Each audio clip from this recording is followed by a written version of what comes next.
Capítulo 31. El coronel Fitzwilliam fue muy elogiado y todas las señoras consideraron que su presencia sería un encanto más en las reuniones de Rosings. Pero pasaron unos días sin recibir invitación alguna, como si al haber huéspedes en la casa, los Collins no hiciesen ya ninguna falta. Hasta el día de Pascua, una semana después de la llegada de los dos caballeros, no fueron honrados con dicha atención y aún al salir de la iglesia se les advirtió que no fueran hasta la última hora de la tarde.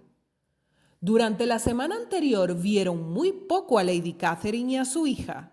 El coronel Fitzwilliam visitó una vez más la casa de los Collins, pero a Darcy solo le vieron en la iglesia.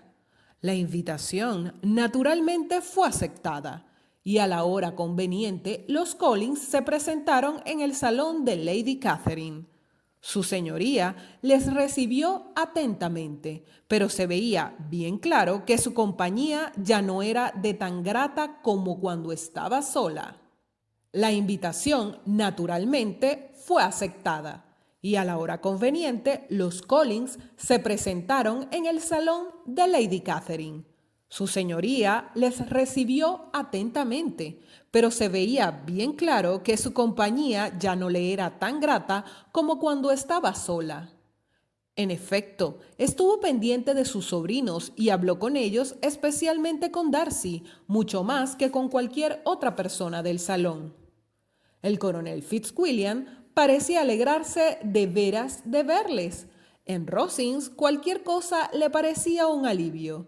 Y además, la linda amiga de la señora Collins le había cautivado. Se sentó al lado de Elizabeth y charlaron tan agradablemente de Kent y Hertfordshire, de sus viajes y del tiempo que pasaba en casa, de libros nuevos y de música, que Elizabeth jamás lo había pasado tan bien en aquel salón.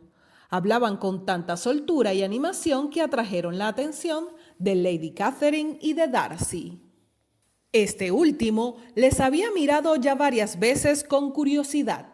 Su señoría participó al poco rato del mismo sentimiento y se vio claramente porque no vaciló en preguntar. ¿Qué estás diciendo, Fitzwilliam? ¿De qué hablas? ¿Qué le dices a la señorita Bennet? Déjame oírlo. Hablamos de música, señora, declaró el coronel cuando vio que no podía evitar la respuesta. ¿De música? Pues hágame el favor de hablar en voz alta. De todos los temas de conversación es el que más me agrada. Tengo que tomar parte en la conversación si están ustedes hablando de música. Creo que hay pocas personas en Inglaterra más aficionadas a la música que yo o que posean mejor gusto natural. Si hubiese estudiado, habría resultado una gran discípula. Lo mismo le pasaría a Anne si su salud se lo permitiese. Estoy segura de que habría tocado deliciosamente. ¿Cómo va Georgina Darcy? Darcy hizo un cordial elogio de lo adelantada que iba su hermana. «Ay, me alegro mucho de que me des esas buenas noticias», dijo Lady Catherine. «Y te ruego que le digas de mi parte que si no practica mucho, no mejorará nada».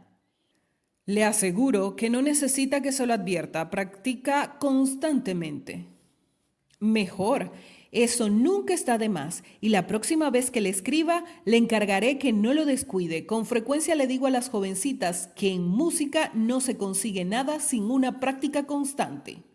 Muchas veces le he dicho a la señorita Bennet que nunca tocará verdaderamente bien si no practica más.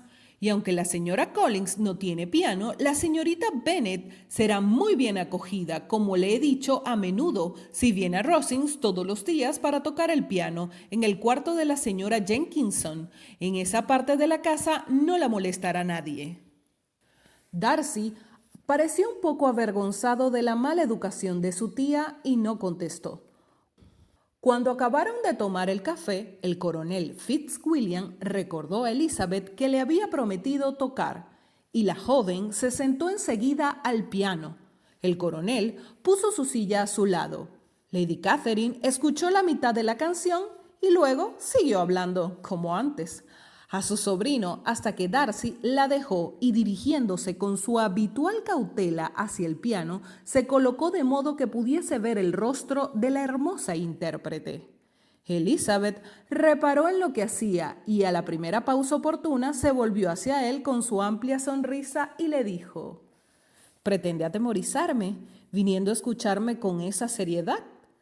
Yo no me asusto, aunque su hermana toque tan bien. Hay una especie de terquedad en mí que nunca me permite que me intimide con nadie. Por el contrario, mi valor crece cuando alguien intenta intimidarme». «No le diré que se ha equivocado», repuso Darcy. «¿Por qué no cree usted sinceramente que tenía intención alguna de alarmarla?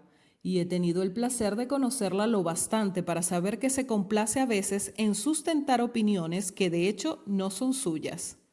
Elizabeth se rió abiertamente ante esa descripción de sí misma y dijo al coronel Fitzwilliam: «Su primo pretende darle a usted una linda idea de mí enseñándole a no creer palabra de cuanto yo le diga. Me desola encontrarme con una persona tan dispuesta a descubrir mi verdadero modo de ser en un lugar donde yo me había hecho ilusiones de pasar por mejor de lo que soy.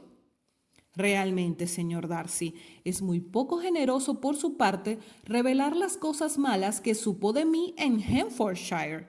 Y permítame decirle que es también muy indiscreto, pues esto me podría inducir a desquitarme y saldrían a relucir cosas que escandalizarían a sus parientes». «No le tengo miedo», dijo él, sonriente. «Dígame, por favor, ¿de qué le acusa?», exclamó el coronel Fitzwilliam. «Me gustaría saber cómo se comporta entre extraños». «Se lo diré, pero prepárese a oír algo muy espantoso. Ha de saber que la primera vez que le vi fue en un baile, y en ese baile, ¿qué cree usted que hizo? Pues no bailó más de 4 piezas, a pesar de escasear los caballeros, y más de una dama se quedó sentada por falta de pareja. Señor Darcy no puede negarlo». «No tenía el honor de conocer a ninguna de las damas de la reunión, a no ser las que me acompañaban». «Cierto, y en un baile nunca hay posibilidades de ser presentado. Bueno, coronel Fitzwilliam, ¿qué toca ahora? Mis dedos están esperando sus órdenes». «Puede que me habría juzgado mejor», añadió Darcy, «si hubiese solicitado que me presentaran, pero no sirvo para darme a conocer a extraños». «Vamos a preguntarle a su primo por qué es así», dijo Elizabeth sin dirigirse más que al coronel Fitzwilliam. «Le preguntamos cómo es posible que un hombre de talento y bien educado que ha vivido en el gran mundo no sirva para atender a desconocidos». «Puedo contestar yo mismo esa pregunta», replicó Fitzwilliam, sin interrogar a Darcy. «Eso es porque no quiere tomarse la molestia». «Reconozco», dijo Darcy, «que no tengo habilidad que otros poseen de conversar fácilmente con las personas que jamás he visto. No puedo hacerme esas conversaciones sin fingir que me intereso por sus cosas como se acostumbra». «Mis dedos», repuso Elizabeth, «no se mueven sobre ese instrumento de modo magistral con que he visto moverse los dedos de otras mujeres. No tienen la misma fuerza ni la misma agilidad y no pueden producir la misma impresión. Pero siempre he creído que era culpa mía por no haberme querido tomar el trabajo de hacer ejercicios, no porque mis dedos no sean capaces, como los de cualquier otra mujer, de tocar perfectamente». Darcy sonrió y le dijo: «Tiene usted toda la razón. Ha empleado el tiempo mucho mejor. Nadie que tenga el privilegio de escucharla podrá ponerle peros. Ninguno de nosotros toca ante desconocidos». Lady Catherine les interrumpió preguntándoles de qué hablaban. Elizabeth se puso a tocar de nuevo. Lady Catherine se acercó y después de escucharla durante unos minutos dijo a Darcy: «La señorita Bennet no tocaría mal si practicase más y si hubiese disfrutado de las ventajas de un buen profesor de Londres. Sabe lo que es teclear, aunque su gusto no es como el de Anne. Anne habría sido una pianista maravillosa si su salud le hubiese permitido aprender». Elizabeth miró a Darcy para observar su cordial asentimiento al elogio tributado a su prima, pero ni entonces ni en ningún otro momento descubrió ningún síntoma de amor, y de su actitud hacia la señorita de Bourgh, Elizabeth dedujo una cosa consoladora en favor a la señorita Bingley, que Darcy se habría casado con ella si hubiese pertenecido a su familia. Lady Catherine continuó haciendo observaciones sobre la manera de tocar de Elizabeth, mezclada con numerosas instrucciones sobre la ejecución y el gusto. Elizabeth las aguantó con toda la paciencia que impone la cortesía, y a petición de los caballeros siguió tocando hasta que estuvo preparado el coche de su señoría y los llevó a todos a casa.